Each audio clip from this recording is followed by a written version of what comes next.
I'm Mike. I'm Austin. We are the test drivers. And we put tech through its paces. I know we got a lot to get to today, but I'm super excited, Austin, to tell you how my PC build went. And it's going to be later on in the episode. Ah, you clickbaited me. I've done it. It's behind me. It's alive? It's alive. It's sitting behind me. We'll talk about it later because we have a bunch of other little things that I want to get to first. I noticed in our show document that you wanted to give a little update about the Galaxy Buds Pro. Yeah, this is going to be really quick, but since we recorded the last episode, Samsung have released, actually I think it's 2 different firmware updates for the Galaxy Buds Pro. Dude, they are so much better. I wish that Apple would do this for the AirPods Max. Well, with the battery drain? Oh, the battery problem is driving me bananas. I leave them in the case, right? As you're supposed to, the stupid case. And I come back to it the next day and the battery's dead from 100%. And it's like, I don't know what this thing is doing. But the other thing, I think the thing that annoys me most is it is inconsistent. Some days the battery's fine. And in other days it's just completely dead. So, drives me mad. It's got to be some kind of handoff thing, right? Where so I was actually, I have a pair. I don't use them super often because they're just sort of like my home sort of headphones. But I noticed the other day I was switching over. I haven't had any of these battery issues, to be fair. But I've had issues where it will randomly switch to the AirPods Max, even when I'm like in another room. Yeah, and like the other day, it like pulled a call away. Like I was on the phone. It must have switched over to the headphones that were closed in the case in the other room. Because it said switching to AirPod Max. Then half second later, the call just like closed off. I think there's 2 things that could potentially be going wrong here. One is that they're just not letting the Bluetooth connection go. Right. My pet theory is it's an issue with the proximity sensors. Oh, so interesting. When you have it in the case, or have it not in the case, but on down, the proximity sensors are triggering that ears are in the headphones. So it's keeping them on. It's keeping them connected. That's my pet theory. Whatever it is, it hasn't been fixed. I haven't seen anything from Apple to suggest that there even is a problem. And it's just a surprise to me because I know that this product hasn't really done, I assume, the biggest numbers, but I've been talking about this in a few of my shows for a while, and I get people saying that they have this issue, and then I know you've had it. I saw our friend Quinn was talking about it on Twitter too. So like it's not just like I'm doing something weird or you're doing something weird. There seems to be an issue with this product. And the thing that annoys me about it is it's making me use them less because I get frustrated when I pick them up and they're dead. So I'm more likely to just use my AirPods Pro. But I really love my AirPods Max when they work. Yeah. We'll talk about it in a minute, but I actually edited an entire video using the AirPods Max, which is the first time I've edited an entire video using Bluetooth headphones, maybe ever. And part of that obviously like part of the latency and stuff, but also just they sound really nice. They're comfortable. It's nice to be able to move back and forth. But on the flip side, these Galaxy Buds Pro, I know I'm beating like a dead horse here, but like, dude, these things have actually gotten so much better with these updates, right? First of all, almost all of the issues I talked about last time have been solved, right? So the idea of kind of hearing that like little bit of like crinkling with like, when you're wearing a hoodie or anything like that, like the noise cancellation has gotten much more robust. It no longer does that kind of really jerky kind of like going in and out of the transparency. So as soon as I start talking, it dims down, it will stay down, and then it will gently come back up so it's not really jarring. And honestly, just the whole like kind of the experience of using them has gotten so much better. I'm really, really happy with these things. Talking about headphones. So did you see everything that's going on with our favorite company at the moment? Nothing? No. They don't get to be our favorite company. They don't exist yet. I'm pretty sure that nothing is about to become a pet company of this show, right? Like we get on these trains every now and then, and I think this is one of them. So a few things have been going on. First off, they announced a partnership with Teenage Engineering. And Teenage Engineering, they're a company that makes weird, beautiful-looking retro products. So, like, the types of products that Teenage Engineering have made really span the gamut. They made like these beautiful headphones. They make these pocket synthesizers. They make things that are They did a thing with IKEA for audio and lighting products once. I remember seeing that. They kind of make a mix between things that are really beautiful and simple and things that are really whatever the technology version of rustic would be, right? Sure. Here's a bunch of wires sticking out of it. It's like this is what tech was supposed to be in 2020 if you were making a guess in 1980 what we would be living as. That's so perfect as a way to describe the type of aesthetic they have. So this is really interesting to me. So Nothing and Teenage Engineering are going to work together. They're called Teenage Engineering is a founding partner of Nothing. Teenage Engineering's CEO is going to be Nothing's creative lead, and Teenage Engineering's vice head of design is going to be Nothing's head of design, and they have a joint product roadmap together. Now, this is interesting, but really weird, because if Nothing isn't making their own products, what is it? Well, Nothing is a company which is only months old, really. Yeah. Right. So if they're trying to launch products this summer, inside of a year, it does make sense that by partnering with a sort of more established company who has like sort of that quirky aesthetic, but also has, I would assume, all the relationships, all the design shops, all that stuff that they can kind of bring to the table. It's sort of an easy way to kind of jumpstart the company and get things started. And it answers the question we had last time, which is how can a company that's just starting have a products available in a few months? This is what we were talking about last time. The answer is you just slot yourself in with a company that's already in all of these processes. But it's just interesting to me that you would start a technology company and not have your own employees. I mean, whatever the corporate structure is kind of weird, because it seems like now key people at Teenage Engineering now have two jobs. Yeah, there have been certainly design firms over the years. Really, more so kind of like in the 80s and the 90s, I felt like it was a little bit more prevalent that, there would be these very famous designers who would essentially be designing products that, Apple or Dell or whatever would be outsourcing to them, right? Like that was a fairly common thing. Yeah, this really makes me think of Frog Design. Yes. So they were a company, I think it was back in the 80s and I think it was in the 80s, helped Apple design some products and some concepts when they were at a time where they needed some help. Yeah.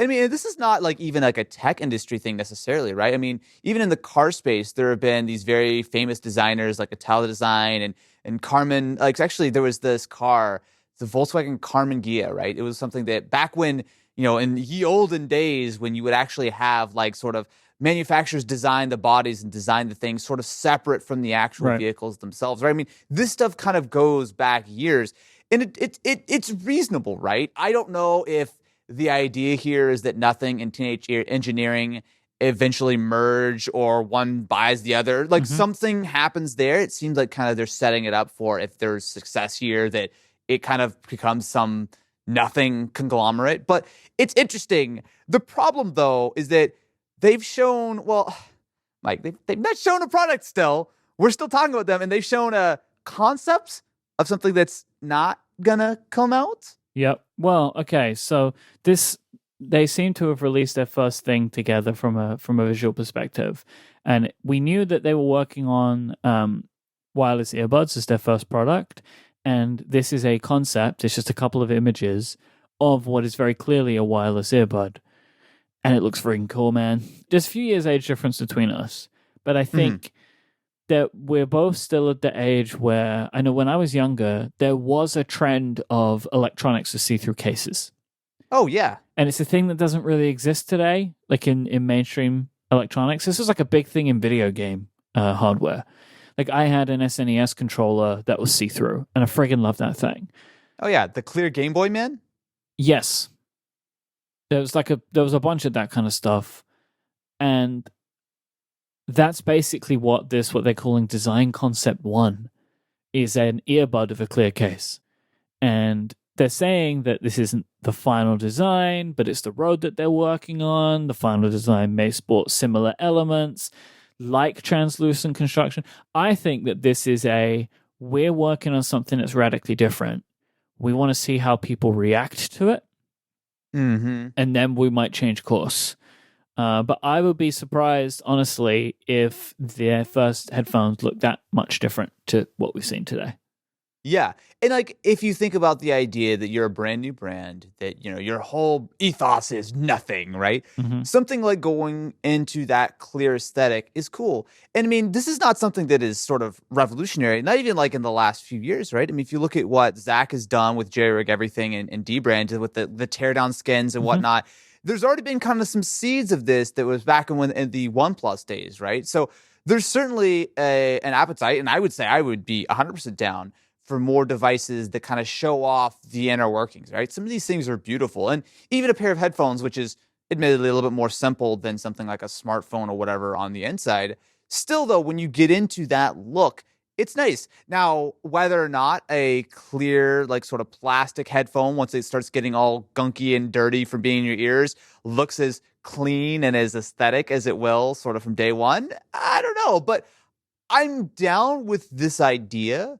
I will say, though, I'm kind of ready to just see product. I'm kind of not, like, I feel like we've been kind of like, they've been teasing, and they're trying to build this hype up, and there is this hype, but I'm kind of getting to the point where, like, okay, cool, you've got, like, a lot of hype. Can you just show me the products now? Because I don't know, I feel like I'm being sort of strung along at this point.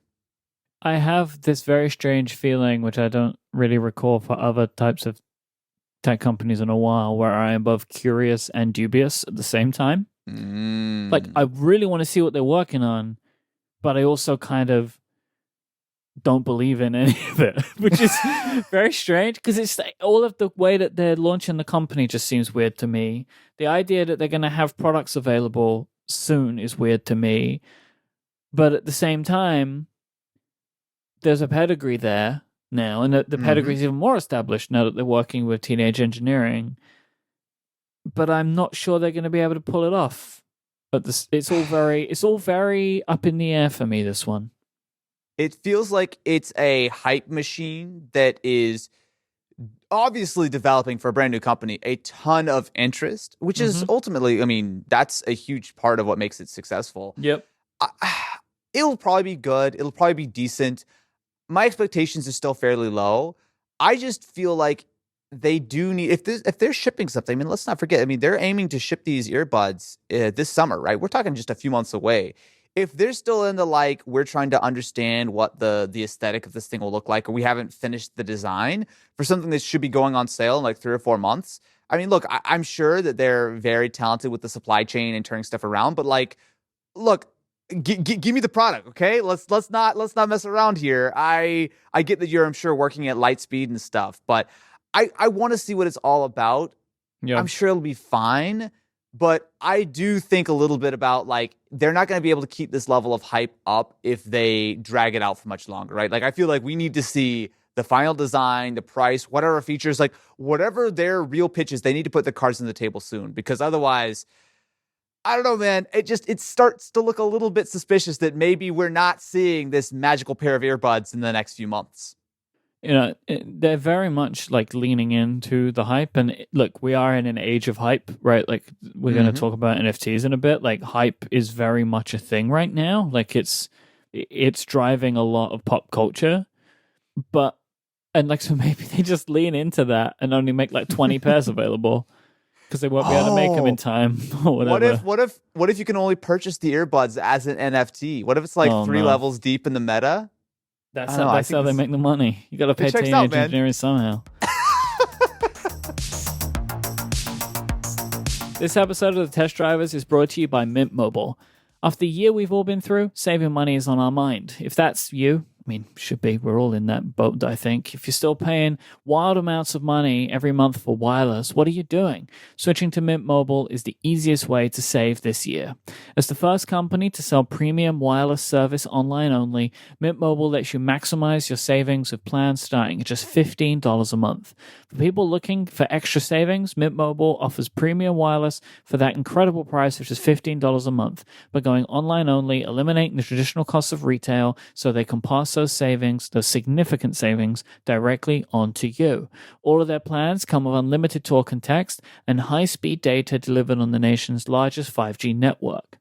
Using your own phone with any Mint Mobile plan, you'll be able to keep your same phone number along with all of your existing contacts. And if you're not 100% satisfied, Mint Mobile has you covered with their 7-day money-back guarantee. Austin, can you tell our Test Drivers listeners how easy it is to get Mint Mobile set up? I mean, it's incredibly simple. They'll send you the SIM card directly out. You throw it in your phone, and in just a matter of a few minutes, you can get up and activated on that super fast 5G network without paying the super high 5G tax. So you can get your new wireless plan for just $15 a month and get that plan shipped to your door for free. Go to mintmobile.com/testdrivers. That's mintmobile.com/testdrivers to cut your wireless bill to $15 a month. One more time at mintmobile.com/testdrivers. Our thanks to Mint Mobile for their support of this show and Relay FM. So you asked me to do a little guest cameo in a video that you just put up about our friend the NFT. Yes. So this has been a pet project for the last few weeks, right? And I'm actually just going to preface this by being a little vague, but there is a very real opportunity for this video to have already disappeared by the time this podcast goes live. Okay. I'm not going to say anything else besides that. There is a thing that will happen that will automatically delete this video. The Austin Evans hype machine. I don't know what this is, so I'm excited to see what's going on here. Look, if you're listening to the podcast right now and the video's still live, the trigger hasn't happened, right? But there is something that could happen that will trigger this video to disappear, and I will leave it at that. But regardless, if you have seen we'll follow up on this that video in the next episode. What on earth happened to Austin's NFT video? Maybe, who knows? So with the idea of NFTs, right? And so I don't think we have the time to go into the entire explanation on the episode today. But essentially, the idea of NFTs has absolutely blown up online over the last like month or two. I feel like it's gotten really, really big. But things like NBA Top Shots. This is because of GameStop. Yeah. I really think that there is like a direct correlation between these two things. Like, yes, this was happening, and you mentioned like NBA Top Shot was like is an early, it is an example of this, but in its own way, it's slightly like an offshoot. It's using the underlying principles, but it's its own thing, right? Like to my knowledge, you can't sell NBA Top Shots are not done with Ethereum, are they? I actually don't 100% understand what the backbone is, but they obfuscate that anyway, right? So it's like it's different. It's like using the principles and potentially some of the technology, but in a different way. But I just think that like the whole GameStop thing really created it was almost like the pinnacle of the fact that like day trading had been growing during the pandemic anyway. Yep. And I think that then when it was like once the GameStop thing, the hype of it was over, I think people were just looking for the next thing, and then NFTs walked through the door. Yeah. And it's like one of those things where on the surface, it seems kind of like a crazy concept to spend real money on essentially a certificate of authenticity that you own a GIF or a JPEG or what have you, right? Like these digital pieces of art, or in the case of a Top Shot, it's a highlight from an NBA game or something, right? But spending some time with it, chatting with you about it, and a friend of mine, Justin Mahler, he's been, for the record, like he's been a digital artist for like 20 years, right? Yep. He's made a lot of art that not only I've used in like videos and stuff with the facets, and he's developed a lot of really, really cool projects over the years. Everyone knows his facets collection of art. Like if you've been following tech or YouTube for a number of years, like you will have seen his artwork everywhere, and you will also see a lot of people inspired by his artwork creating wallpapers and stuff that look like it. Yeah, and when he did this drop, like I had been talking with him before he had announced it. He had never done a drop before, and I remember talking with him about it, and I was like, I was gonna keep an eye on it. I was like, okay, cool. I want to, support my friend and stuff. And so I opened up his page, I don't know, like 20, 30 minutes after it had gone live, thinking like, oh, if it's like $50 or whatever, I'll go buy one. And I was floored to see he'd sold thousands and thousands of NFTs. And mind you, I mean, there's an incredible story behind it. I don't want to spoil the video too much, but there's an incredible story behind it. And the art he did is honestly, it's so different, but it's so like cool and unique. And it's awesome, right? And I say that as a biased friend of his. But as soon as I saw that, right, it went from like NFTs with like this vague concept, like I kind of knew what was going on. I knew that some people were making money, but I didn't really think too much about it. To my mind was blown. And I, ever since that day, was obsessed with it to the fact where I like took this video. This is like a secret skunkworks project for me. I completely did this video like off the grid from our normal content. That's part of the reason why the secret disappeary bit is built into the video, where I just started getting creative with the stupid video, and I like went deep and just kept like shooting more and more and expanding and redoing it. And finally I was like, okay, you know what? This thing needs to be done. I'm going to finish it. It needs to go live, because like the idea of NFTs, like every blog, every YouTuber, it feels like has done something on NFTs and the craziness. It's such a good headline, right? So for me, it was like, I need to get this thing out. But it's been a long time since I've been like this personally invested in a video I've made. Because typically when we're making content, right? I mean, there's an entire assembly line, right? Where it's like we all go and we pitch the ideas and we work through them, and then we shoot, and then it gets passed off to edit queue. And honestly, at this point, when it comes to main channel stuff, we're shooting videos month and a half, 2 months in advance of when they go live, right? I mean, we've got a real sort of assembly line of content here. But this video, it was such a new concept. And to me, it was something that I was so excited about that I was like, you know what? We're throwing it all out the window. I'm going to go grab the camera, not tell anyone, and just start shooting this thing on my own. And yeah, I'm happy with how the video came out, even though it's a crazy topic, man. It is a crazy topic. At a fundamental level, we both agree in the idea of like, owning digital art is the same as owning any kind of art. The fact that it's the format shouldn't make a difference. Like, just because I can screenshot your artwork doesn't devalue the ownership of it, because we only, all art, all objects really, the value is what we prescribe to them. Like the effort that went into it, the rarity of it. It's like, why is an NBA Top Shot not valuable if a basketball trading card is? Because a basketball trading card is a tiny piece of paper. And we can talk about, like, if we look at Pokemon cards, right? The value, there's two kinds of things with the value of Pokemon cards, and it's all based around scarcity. And there's a value now in things that I just didn't make a lot of them back in the day. And now there's a value today in things that are purposefully scarce because of the hype. And that, it's more the latter with NFTs, of like, there's a lot of hype about it, and you could make or mint like 20,000 of them of one piece of artwork, or you could mint just 5 NFTs of one piece of artwork, and now you've made it more scarce. You've bumped up the value of it potentially, right? So, but like, this is the same as any type of property, any type of art. Like, you buy a collectible of some description, somebody's decided how many of those things are going to get made, right? Like, so I just think, like, on a fundamental level, I don't have a problem with necessarily the economics of it. Definitely the kind of the thought behind it of like what art is and what art is worth.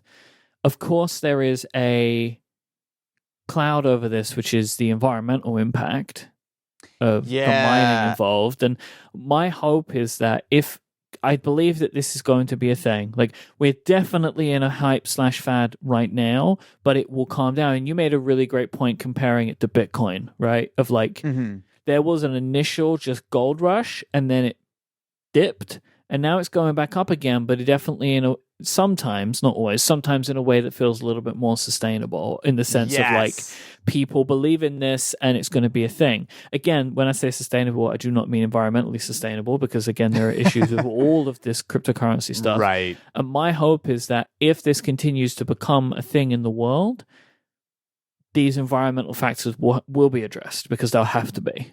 Yeah, and there has been some progress on that front, specifically when it comes to Ethereum, which is the blockchain which backs up a lot of the NFT space. They are working to move to a different form of sort of authentication for the blockchain, which is a lot less computationally sort of Good. relevant, which is also Good. important because not only is it environmentally sort of, there's a huge impact on how much electricity it takes to mine one Ethereum or something, but on top of that, there's also other impacts, like, for example, when it comes to buying a graphics card, right? Yeah. Graphics cards, because Ethereum prices have come up so much, it is now pretty profitable to buy a graphics card at MSRP instead to mining, right? Which then means that not only are you, not able to have your clean air in 2025 or whatever, but also on top of that, you've also got a severe lack of graphics cards available. So there's a lot of sort of compounding things here. Mm-hmm. I will say there was a whole part of the video that I ended up cutting out about the environmental side of things. I do think there are some people who are throwing around slightly misleading like statistics about it, because no one's really mining Ethereum just to, buy an NFT or something, right? I mean, these Ethereum are already being mined. NFTs are almost like a new way of using it. So I kind of slightly disagree with some people when they kind of try to frame like one NFT is like the same as the entire country running a diesel truck or something. Right. Like, it's not necessarily an added impact. It's not good though, and that was a part of the reason why I took out the video. It's like, obviously none of this stuff is good, but I think some people slightly overhype, like buying an NFT is like, clubbing a baby seal to death. It's like, well, okay, it's not quite like that. The club had already been invented. So actually, no, that's a bad analogy. We're going to move on from that. The club had already been invented. It was sitting there. Yeah, it was bad. It was bad. We can all accept it was bad, but I understood the point that you were trying to make. The thing that's really stuck in my brain, because something that you told me about, was that, and I just think this is the best thing about it, and this is what makes me really believe in NFTs as a thing, is that every time an item is resold, so like I could create a piece of artwork and Austin could buy the NFT, and then Austin can resell it to somebody else for a higher price because of market forces.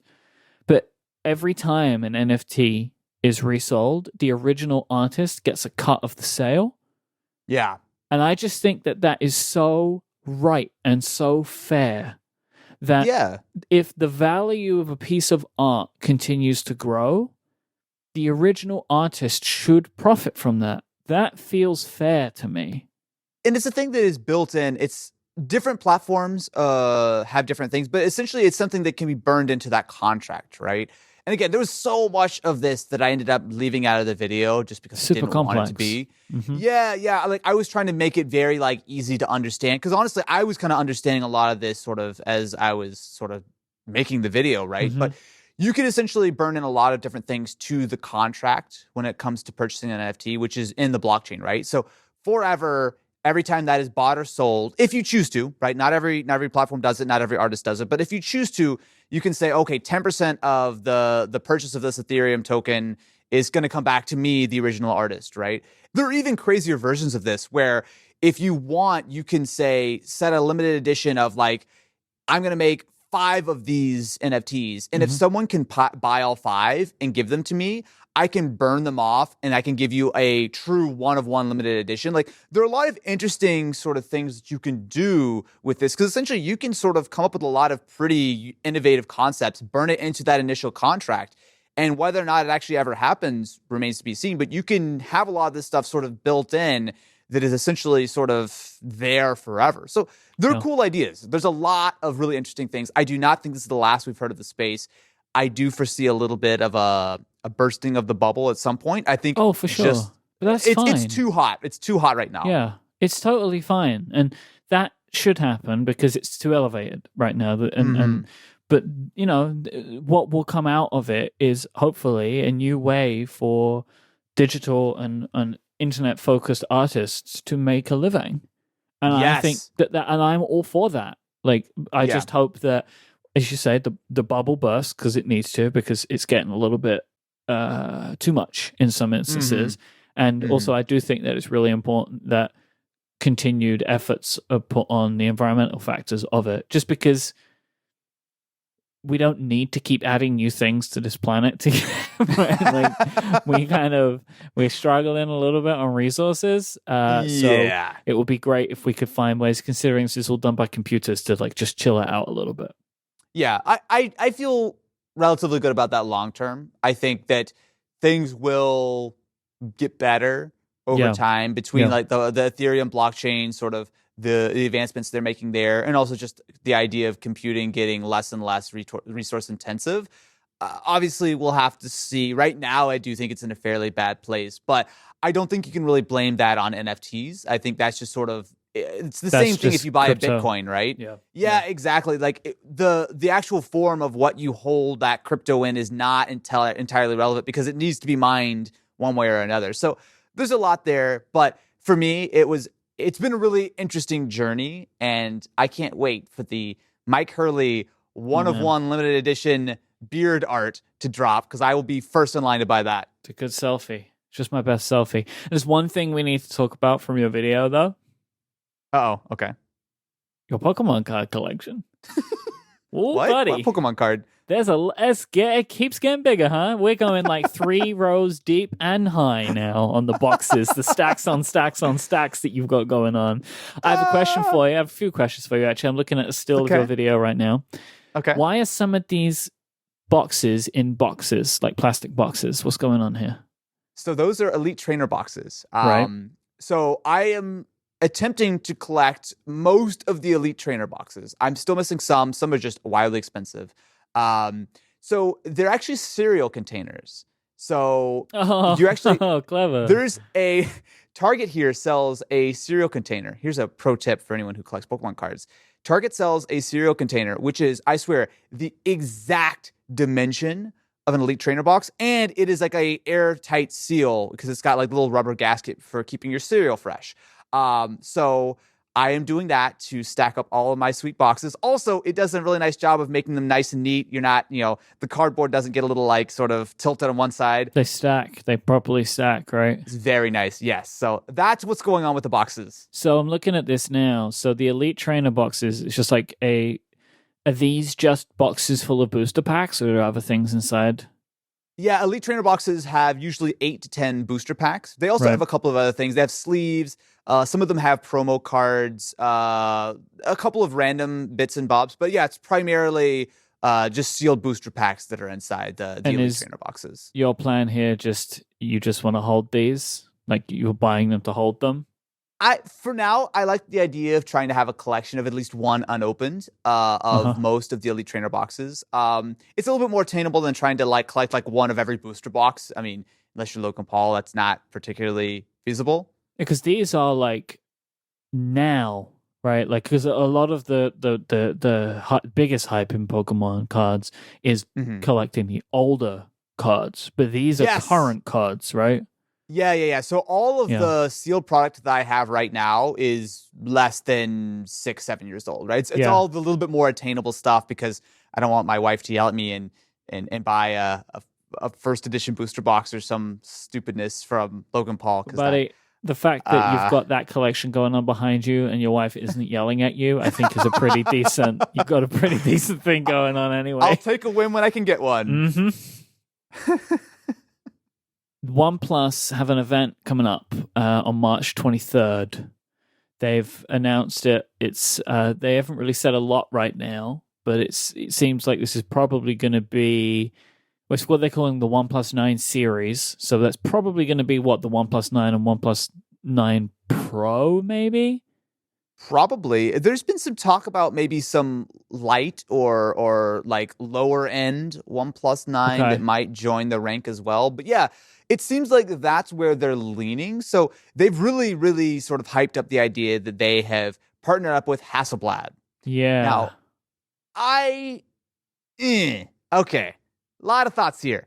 Hasselblad is a very famous camera company, right? They make these medium format cameras that take some of the world's most beautiful portraits, right? Very, very nice cameras. And some of these Hasselblads cost like obscene amounts of money. The thing is, though, this is not a Hasselblad designed camera. They're not taking a medium format camera and slapping it on the back of your OnePlus. This is a licensing deal. This is supposedly Hasselblad's helping with like the color science, and I believe it's like a 3-year partnership or something. They're putting like a large amount of money into this investment on the OnePlus and the Hasselblad side to essentially make OnePlus cameras better. The problem is, Myke, do you know the last time that Hasselblad did something like this? Was this little thing called the Moto Mod. Do you remember Moto Mods? I do remember Moto Mods, yeah. So this was essentially a little like attachment. It was a magnetic attachment you could drop on the back of a series of Motorola phones from, was it 2015, 2016, 2017, that kind of era. And they had a Hasselblad Moto Mod that you could just slap on. It is zoom lens, all this kind of stuff. It was a straight up terrible like point and shoot camera that they just had dropped the Hasselblad name on. It was very bad. So with that being the last time that Hasselblad did something in the mobile space, my expectations are not particularly high on this one. Although at least OnePlus does seem to be approaching it from a little bit of a more substantial standpoint.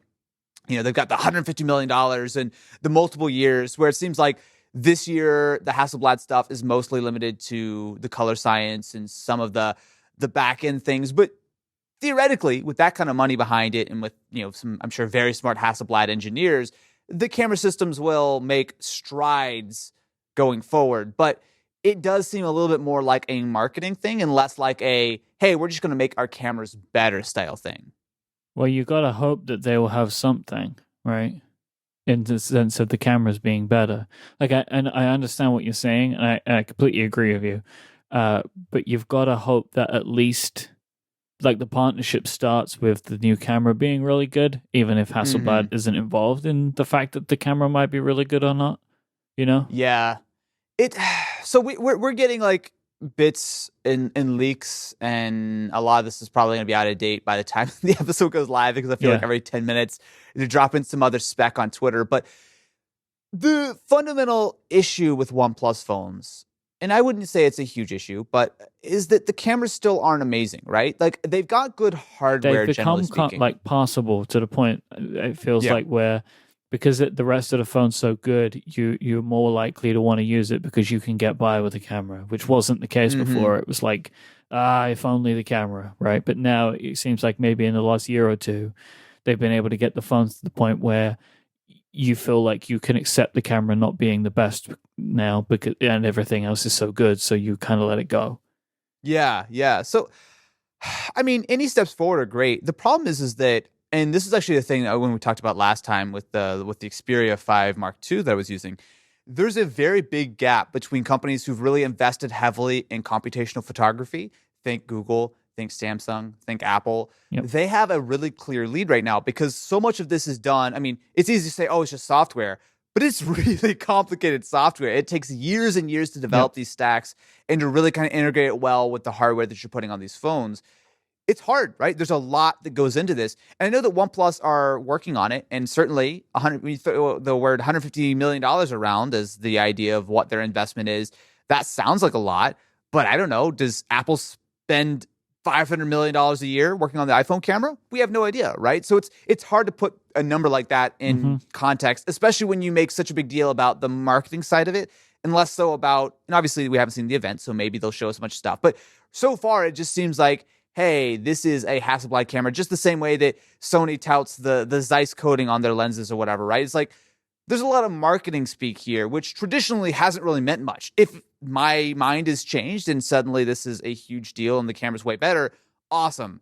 But the sort of, my priors going into this are not wildly favorable when you slap a big camera name brand on your phone and say, hey, look, guys, we made it better this year. So we'll know. I mean, one of the things that they've announced already is that they're keeping their chargers in the box, which that's a very OnePlus what a 2021 style announcement, right? Yeah. Hey, you know that thing we've always included? Yeah, we're keeping it, right? This is an announcement we're going to make ahead of time. Guess what? Chargers in the box. What a world, fine. Man. I'm sure next year they won't. Right? Like, it's just like, you know. Yeah, you are right. You make hay. Fine, go for it.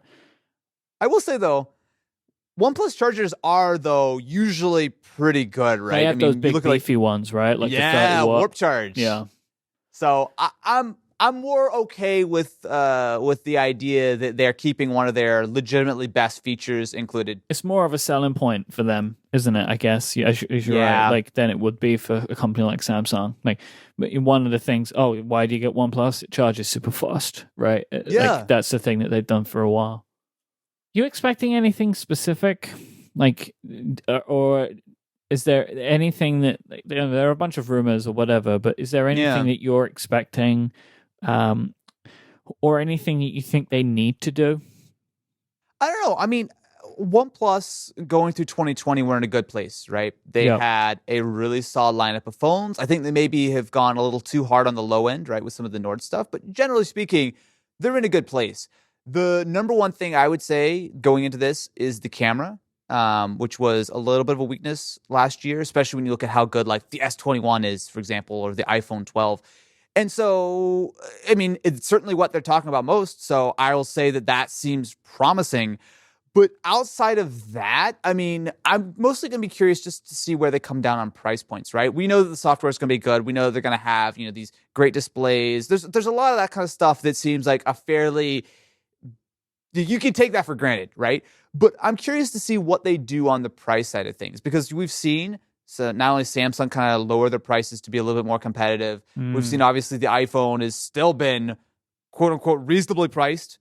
Right, when you look at like the iPhone 12 and even like the 12 Pro, it's not in these kind of crazy, super expensive prices that it looked like was going to give OnePlus the wide open field. Right, when Samsung are selling their cheapest flagship at $1,000 and OnePlus have their absolute max version of it barely touching that price. I mean, that's still a big price gap. But now that Samsung has come down a little bit, I'm going to be curious to see, what does OnePlus do? Do they stick with the $600, $700, $800 price point for the lineup? Do they spread it out? Do they try to make some super high end version?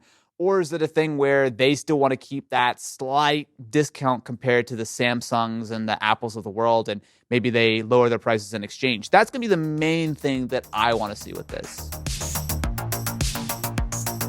This episode is brought to you by SyncUp, a OneDrive podcast. I love finding new podcasts. I love finding new podcasts and listening to their back catalogs. It's super great. You can catch up with a bunch of stuff, especially if it's not that topical. You can go, well, not that like news focused. It's more topical. You can go back and listen to a bunch of things. And this is another show that you can maybe add to your list. Sync Up. It takes you behind the scenes of OneDrive so you can learn about how to connect your files, your documents, and work from anywhere, which is something that is becoming all the more important in the modern world. And you'll also get to hear about the design and development side of things too, if that is of interest to you. Every episode has a dedicated topic with guest interviews featuring news and announcements and something special outside of the technology norm. Some recent episodes have included how to enhance mobile productivity for you and your work, automation, and data compliance and governance as well. These are all things that are super important in the workplace. I checked out an episode recently where they were talking about how collaboration is becoming something of focus in the modern working world. From a technology perspective, this means the tools and services that we use, but it's also about how we work together in teams, especially when we're distributed. And this episode is full of insights for how huge companies can make this stuff work for them. So go and check it out right now. Just search for Sync Up wherever you get your podcasts. That's SYNCUP, or just check the link in the show notes. Go check it out right now. Our thanks to SyncUp from Microsoft for their support of this show and Relay FM. The time has come. Oh, yeah. For months and months, we have been building to this point where I finally amassed all of the parts and I have built my PC. This has been like a super long time. Like from when I wanted to do it back to when I bought my graphics card. Like that was the first thing that I acquired. And then I was like off to the races then, but slowly. Wow. I have created a PC part picker part list. If you want me to just run through everything that I used. Yeah, go for it, man. Right, I think it's maybe good for a refresher. So I have my CPU is an AMD Ryzen 9 5900X, which was given to me by a kind benefactor. I used the Noctua NHD15 cooler, because I wanted air cooling. I wasn't interested in water cooling. We went with the Asus Prime X570 Pro motherboard. This was the thing we really struggled with, and there were some particular struggles around that, which I'll talk about. Corsair Vengeance RGB Pro, 32 gigabytes. So I went with 32 gigabytes of RAM. You got the white one, because I got my case was the Lian Li O11 Dynamic Mini, and I got that in white. So I wanted some white stuff going on. The Asus motherboard has some white parts to it too. Samsung 980 Pro 1 terabyte SSD. My graphics card is the Radeon RX 6800 XT. I'm using a Silverstone SFX 800 watt power supply. I also went with some additional case fans, the LL120 from Corsair. and I also got an Asus wireless network adapter. This was just something that I wanted. This was something we were going back and forth on quite a lot about trying to find a board that had Wi-Fi on board, because it was just something that I wanted to be able to take advantage of on Bluetooth as well. And we ended up just I just got an adapter because it just ended up being like it was becoming restrictive in certain ways, right? For me to try and find a board that had it on built in and still get all the other features that I wanted. Man, I gotta say, I'm very excited. Do you actually have a photo of the build? I actually have not seen what it looks like yet. Yeah. I can send you a picture. Hold on. I'm very excited. Because with the whole color scheme, I think was one of the big things. Just trying to make sure that this is a Myke PC, right? We can't just build any PC. It's got to blend into the studio. It's got to be ready. Is this actually ever going to go over to Mega Studio? Or is this going to be your home system? No, it will live at the studio. Like that's the goal for this thing. Let me send you a couple of pictures. So I have like just an RGB tricked out version, and then just like of course a close up of how I'm actually running it, which is just all the lights are white. That's how I'm actually running the machine. So I'll also put those in the show notes too, so people can see them. So that's kind of where like kind of the visuals of it. One thing I'll say, actually, super thankful that the 2 days before I was going to build the machine, you put up a half an hour long gaming PC build video. And there is a super weird coincidence with this. So, and it almost seems like it wouldn't be one, because the first PC that I built a few years ago, we were DMing a bit, and I asked for some advice from you for some parts, and you helped me out with some parts about like what to buy. And then a couple of days before I built it, you put up a big long video about how to build a gaming PC. And then you did it again this time. And these things are unrelated. Like, I don't believe you put up this video because you knew I was going to build my PC. But it's just like a very strange coincidence to me that every time I want to build a PC, you put up a 30-minute long video about how to build a PC. I mean, I will say it was not planned. I make that video, the PC tutorial, I make one every year. I make it as detailed and thorough as I can with whatever new parts. But no, I cannot say that I specifically made you a 30-minute tutorial. I wish I had been that thoughtful going forward. No, I'll tell you right now, it was an incredible help to me. Because look, I've done this twice, right? So like, this isn't something I particularly remember how to do very often, right? Like, it's just, and so it's a complicated process. And there is an element of getting things in the right order, which seem important, right? Like, you want to just make sure you're getting things in the right order. So I was very thankful to have this video. I watched it all once, just from, honestly, for entertainment purposes, because I just like watching people build PCs. And then when I was building everything, I was just kind of like, I would watch a part, do that thing, like I'd pause it, and then I would go back, do the next thing. So I would say the process of actually putting all of the parts together was easier for me this time than last time. Partly because I was confident, much more because I've already done it once. And plus, just with all of my other hobbies over the last year, I generally feel more confident with electronics than I have before, right? So like, doing the stuff that I've been doing around keyboards, whilst it's not the same, I'm kind of more like hands-on with electronics than I have been in years. Yeah. The Lian Li case is awesome. Okay, I was really hoping you would like the O11 Mini, because I love the O11, right? But the Mini, while it is a little bit more complicated with the different configurations, with how many like PCI slots you're using, especially when you put like water cooling in it, like there's extra space for that, but it's also a very dense sort of system, right? There's not a lot of wasted space. You can really easily fill that entire system out. You have, room in the back for your SFX power supply and to run your cables, but you don't have a lot of extra, right? Like, it's very smartly designed. But I'm happy that you actually like it, because I feel like it's a good blend of everything you need in a smart design, but without tons of extra space that you might not necessarily be using. Yeah, I was very happy with it. It is a little complicated. Like, this is something that I feel like you want to spend a few minutes looking through the manual, because depending on the motherboard size that you go for and stuff like that, there are additional pieces that you need to attach to the case. Yeah. Right. And so I needed to add a kind of an addition to the case because I was going for a full ATX board. So like it comes with this like little piece of metal that you screw in basically, so you can screw the additional 3 standoffs from the motherboard into the case.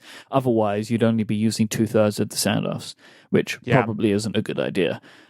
It'll be fine. I'm sure it'll be fine, but it's best not to. I feel like, right? And again, it's like depending on where your I/O is and where you want to like orient the board, or where there's a lot of bits to screw and unscrew.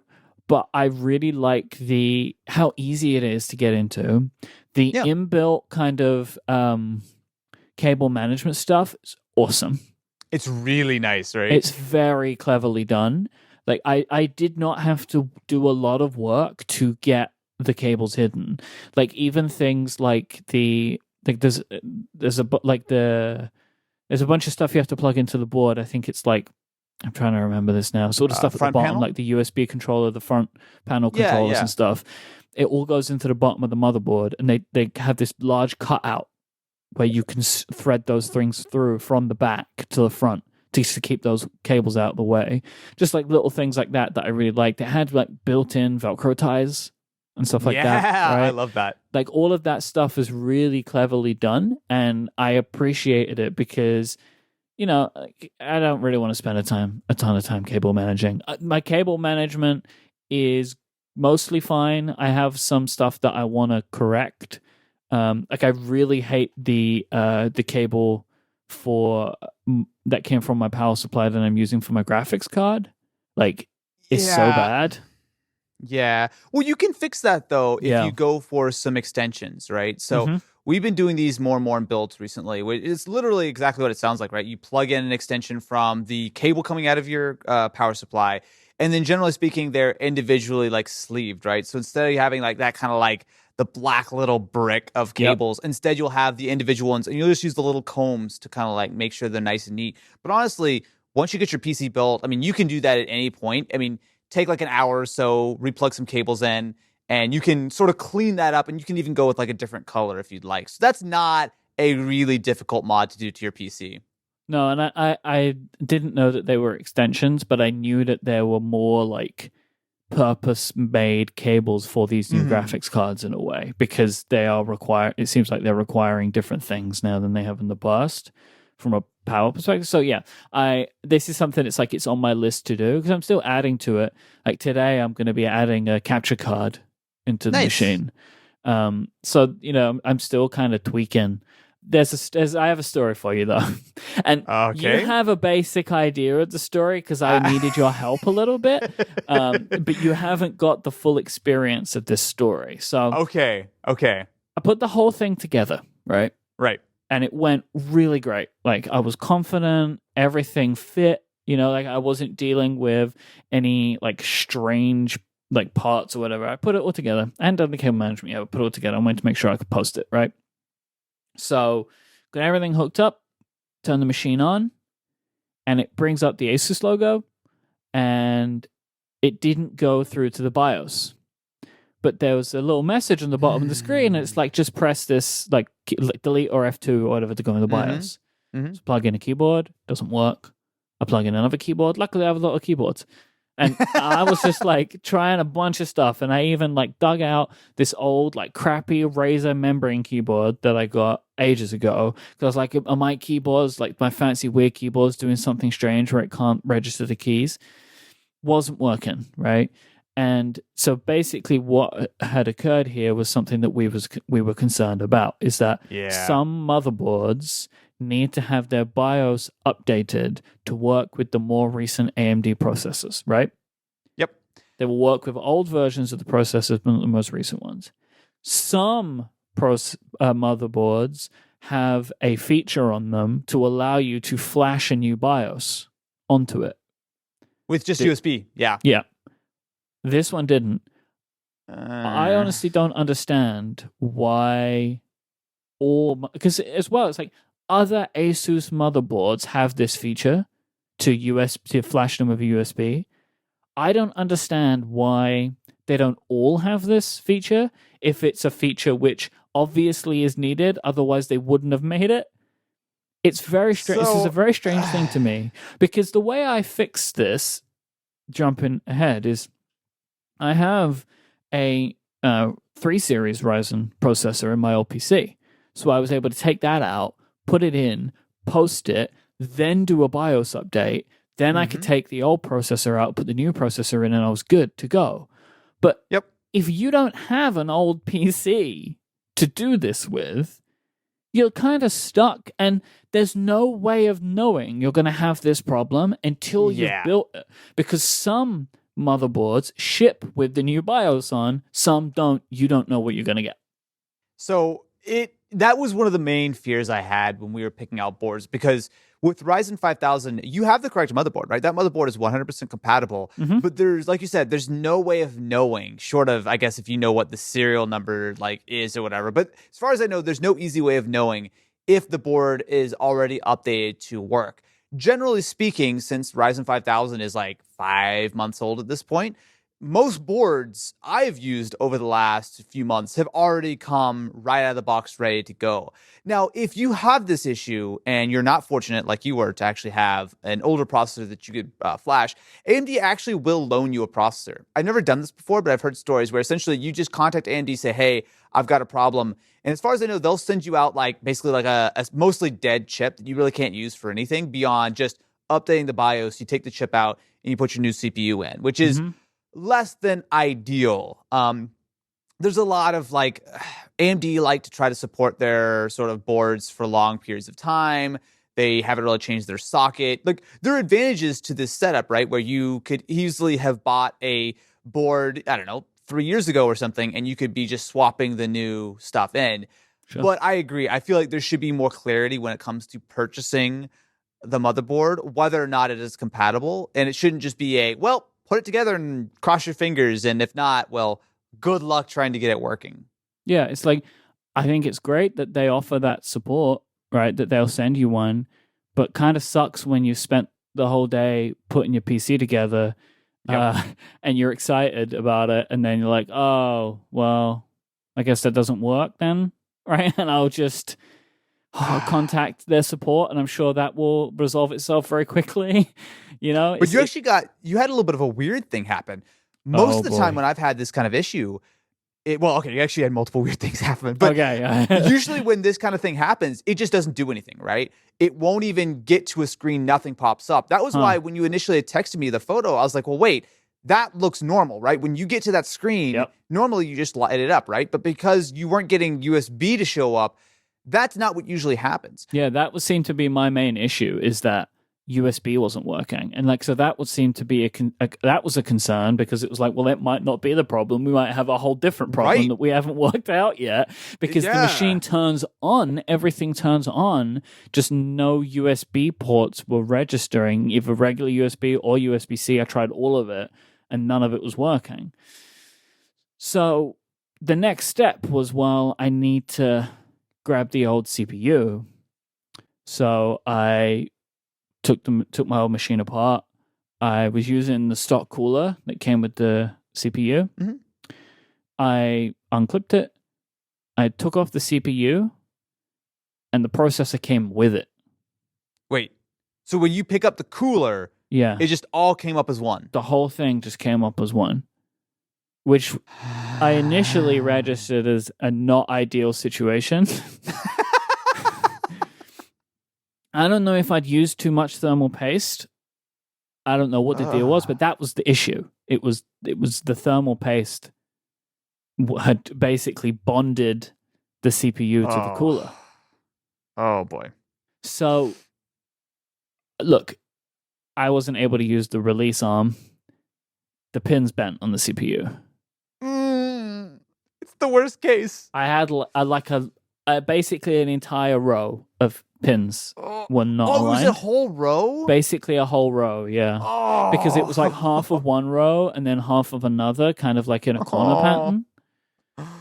So, I was like, okay, I know how bad a situation I'm in here, but maybe something magic will happen if I just drop it. No, it's not going to work. Right? Like I try dropping it onto the board. That's not working.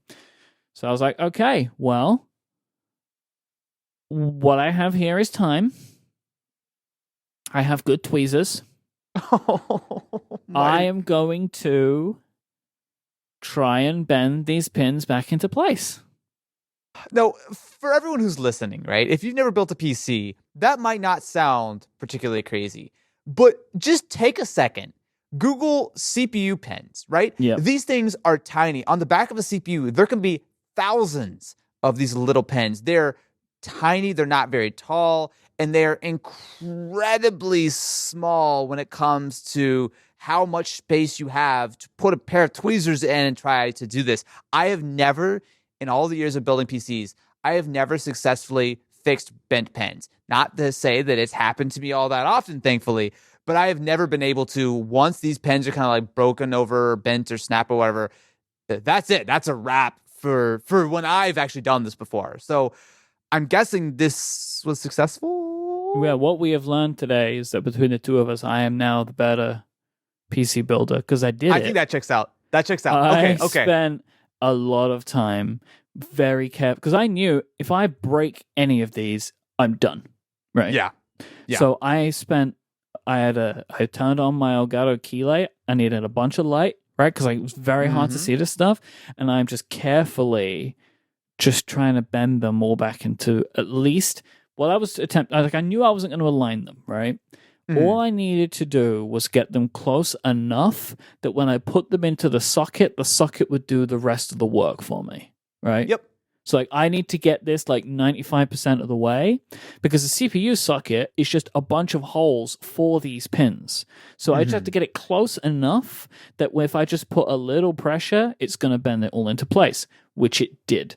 There was a clicking sound when it seated, which wasn't nice. And I was very concerned because it's like, look, if I mess this up bad enough, I've now busted up my my motherboard, right? If I break one of these pins off inside of here, I'm never seeing it again.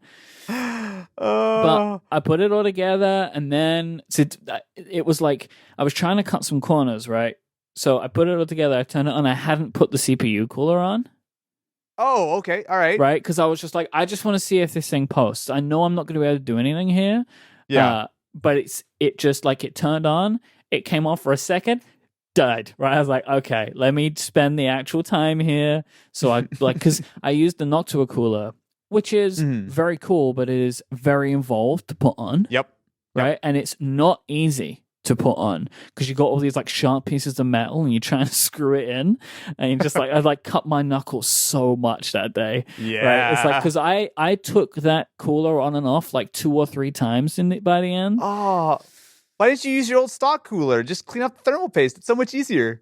Would I didn't know that the stock cooler would have fit on the new board. It would have been 100% fine. It's all the exact same. Okay. Well, nevertheless, also I got thermal paste everywhere, man. Just because I was also just like dealing with these CPUs in my hands, right? Like, all because you're supposed to just put it on and forget about it. Wait, you didn't do like the toothpaste method, right? We're not the Verge over here on your thermal paste application. Small amount. Okay. But if there's a small amount, but it's now spread out and it's all over the CPU that you've got in your hands for like an hour because you're trying to you're going to get it in places. So I got it to fit in. I updated the BIOS. Then I took everything apart again, swapped it all over, and it's good to go. It took, I think the entire PC build took like 10 hours. Oh! Now, I was doing some stuff in between, right? Because like otherwise I would have lost my mind. But it was, like I was taking my time with it before I ran into this problem because it was like, I want to do this right. Plus, I was enjoying myself. Right. So like I was really taking my time with it to enjoy that experience because it's something that, it's like adult Lego, right? Like I was having a good time that day. I was listening to some podcasts whilst flipping back between the Austin Evans video, right? Like, and just doing my thing and I'm putting it all together and I'm just trying to, I was trying to do as much as I could with the cable management as I was going because I knew that it would get to a certain point and never go back to it. Right. So like, while I'm in this thing, I'm I'm going to put all the time in. I was like making sure to read the manuals, like really making sure that I knew what I was doing, right? Because I didn't want to mess anything up, right? Like that was important to me. I spent a lot of time putting all this stuff together. I wanted to make sure I was doing it correctly, right? Like, is this cable the right cable? Are these screws the right screws? Like laying everything out, right? Like really taking my time with it. If I would have known that I would need to spend a couple of hours trying to fix the CPU issue, maybe I wouldn't have spent so much time savoring the build beforehand. So up until this point, I've got it good to go. I do have some more opinions, though, which I want to share. But let's take our final break of the episode.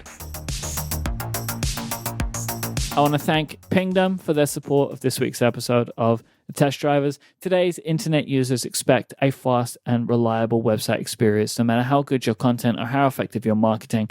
If things are loading too slowly, people are going to leave. With real user monitoring from Pingdom, you can discover how website performance issues affect your experience of your visitors, so you're able to take action before your business is impacted.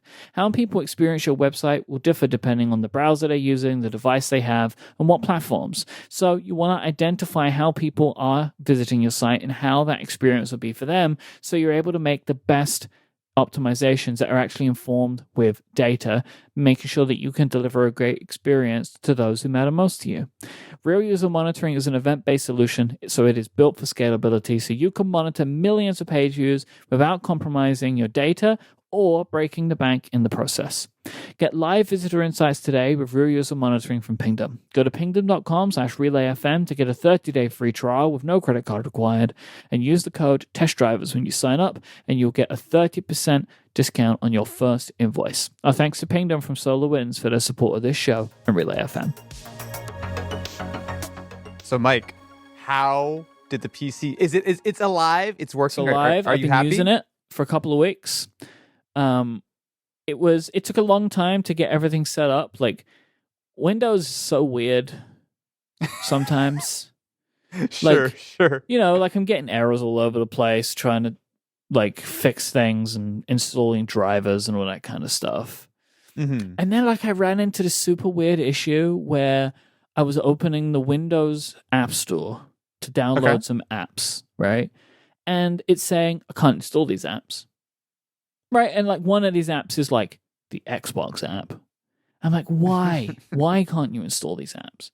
Right, and it was like, and one of the things like, oh, make sure you're on the most recent version of Windows. And I'm like, well, I've just spent like hours doing the updates, so of course I am. And then I go to the Windows Updater. It says I'm up to date, and then I'm like, oh, I don't know what's going on here. Let me go back and do some other stuff. And one of the things that I was trying to do is make sure I have my inputs and outputs for sound set correctly. So I open the settings app, and there's no sound preferences panel. And I'm like, I know this exists because the last two PCs that I've used has a very specific area where sound is, and the only sound preferences I could get is like the weird XP looking window. Yeah, old school. Yeah. When you dig down a couple of levels deep, and now you're in like a time machine. It's like, what is going on? And I'm like digging around, and I end up finding out that there is a newer version of Windows, but Windows Update would not give it to me. Oh, okay. Yeah, that's totally fine. That wouldn't cause any problems. That seems reasonable. I mean, and it Myke, rang a bell with me that there was, because I installed Windows from like an old Windows USB key that I had. Right, that I bought years ago. Yeah, that's gonna be way low. Yeah. Okay. So what it was is I remembered this. There was an update to Windows 10, which had a name that I don't remember, but I remember it being like a big deal update. Mm-hmm. This is a while ago. Does that ring a bell? Like I don't remember the name of it. Redstone, maybe something like that. But it was like this particular day, and it's really important, and things will work differently after this date or whatever. So I had to go to the web to download it. But it doesn't make any sense because I was using the Windows like it just seems so strange to me. Like I don't know why the inbuilt Windows Update tool cannot give me the update. You know, like it's just so peculiar. But then once I did that and then ran a selection of more updates, which is also a funny thing, like why can't I download the most recent version? Once I did all of that, I could download all the apps that I needed and could access all the settings panels that I wanted. It's very peculiar. So I'll say for your next PC build, there's a way to skip most of that. You actually can just download Windows 10 from Microsoft. They actually have a tool that will, if you have a USB drive, it'll actually format the drive, download the most recent build of Windows, and set it up to be bootable on that USB drive. I remake my USB drive every like 2 or 3 months for that reason, because once you do that, you'll have a couple of updates to do. But like I've had systems where from the first time it posts to when I'm done installing Windows and updates has been like less than 15 minutes. So it can save you a ton of time by actually making your own USB drive versus using one that's out of date. This makes so much sense to me now. I've experienced it, right? But I was just like, I can't be bothered to download and put this thing on. I already have this thing in the drawer. I'll just buy a new key, right? But little did I know. Yeah, you always do need the new key, but the thing is you can always load that key into whatever, like the install method doesn't make a difference. As long as you, when it goes to activate, you just throw your key in, it will be completely fine. It should activate no problem. Windows at 144 hertz is amazing. Yes. It's funny at how, like, I feel like Windows is certainly, especially when you look at it compared to something like Mac OS these days, Windows feels much more like there's a lot less emphasis on like animation and whatnot. But even when you go down to something which by, the visual side looks a little bit more basic, it's so crisp when you run it at high so frame rates.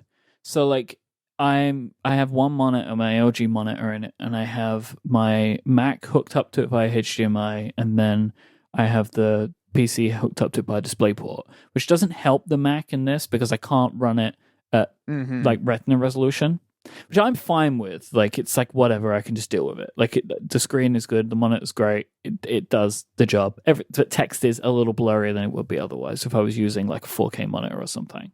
Right. And not using HDMI. But when I go from the Mac to the PC, it just feels so much smoother. And the higher refresh, like the higher frame rate is what I'm seeing because it feels different than when I would use it on my Razer laptop, right?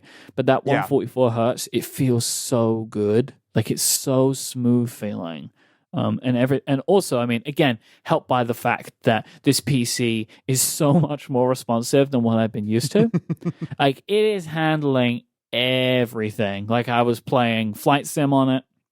Nice. In like ultimate settings. Like, that was the thing I always wanted to test, right? Because like that's the game right now that will just crunch anything you throw at it, right? Maybe Cyberpunk, but I didn't play that yet. I think I am going to because I just want to have experienced that game. Dude, I played like 3 hours of it and I was like, you know what, I'm gonna wait for them to patch it, and that was like 4 months ago, and I'm just like, I'll 2022. I'll play this in 2022. Yeah. It's just like I will play it at some point one day. I'm just kind of waiting for a time that I don't know if I was going to come. But so the main reason I spoke about like why I wanted to do this is like when I was streaming, I was, the Razer Blade was really starting to struggle. So just with the two cameras that I was using and Streamlabs running, I was hitting like 70 or 80% CPU usage, right? Ooh. It was like, so I was starting to drop frames. The machine was struggling. Yeah. Now with the two cameras, plus I can have a web browser open, which I couldn't have with the Blade. If I opened Edge, just had it open while I was streaming, oh boy, did things get bad. But like I can have the web browser open, everything, and just not have to worry about it. This thing barely hits 10% CPU usage. Nice. It's a beast. It is a beast. But there's one thing that I was thinking about, and I don't know what to do about this, but I got it in my mind. I do have a bunch of extra space in this case. Like you can see it from the image that I sent to you, right? Like on the right-hand side. There's just like extra space in it. And I feel like I want to do something with that space. This definitely wasn't helped by the fact that you built that gaming PC for Leonhardt, right? The Pokemon one? Yes. So that was the first time that I had used the O11 Mini. And because we weren't doing the full water cooling, because essentially the way that case is sort of meant to be set up, you're supposed to put like radiators and like reservoirs and stuff that kind of fill that space up, right? But when you don't, like you said, it's not like there's a ton of space. I mean, it's not as much as like a bigger chassis, which would be straight up, a ghost town inside once you build a quote unquote normal build inside.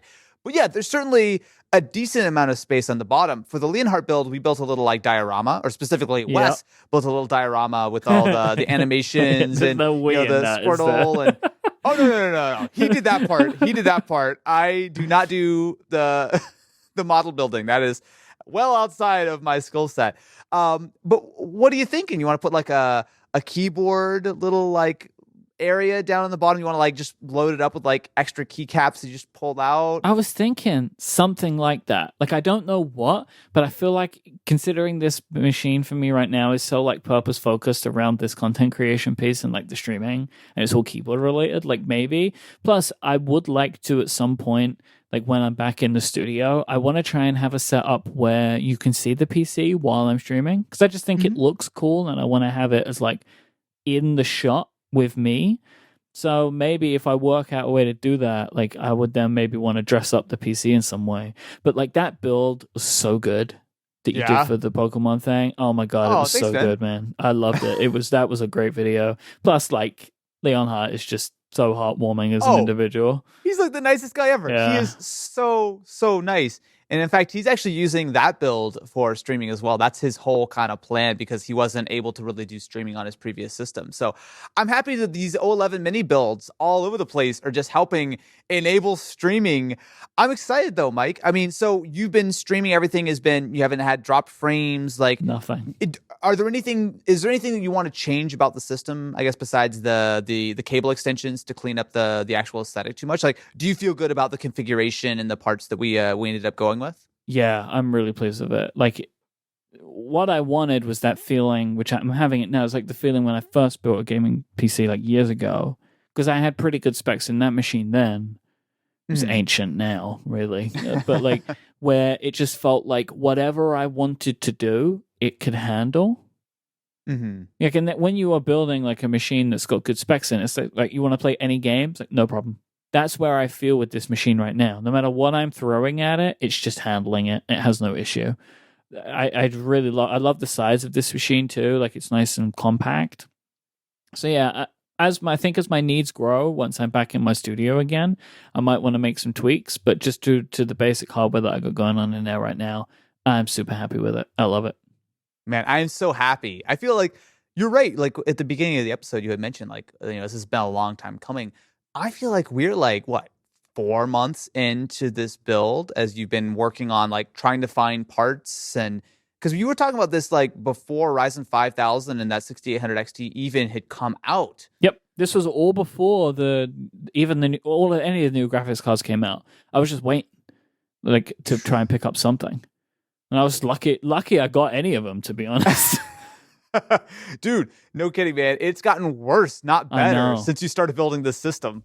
It's like the more cards they release, the harder it seems to be able to buy any of them. It's all thanks to our friend the NFT for driving up Ethereum prices to make mining even more profitable. See, it's just a cycle, man. It just never ends.